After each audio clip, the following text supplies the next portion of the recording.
How to find block list on Twitter X. Hello everyone, I am Bishaka and welcome to our channel.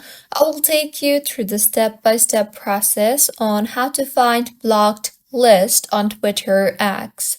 Now, let's get right into the tutorial. Firstly, go ahead and open the X application on your device.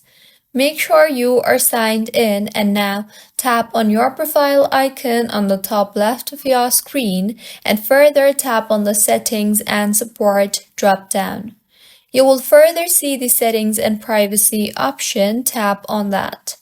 You will then be led to the settings of X, so go ahead and tap on the privacy and safety option, and in the interface that you will be led to, tap on the mute and block option, and finally tap on the blocked accounts option.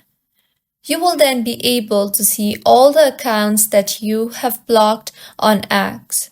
So this is how you can find blocked list on Twitter X. If you find this tutorial helpful, please like the video and do subscribe to our channel for more contents like this. Thank you for staying with us until the end.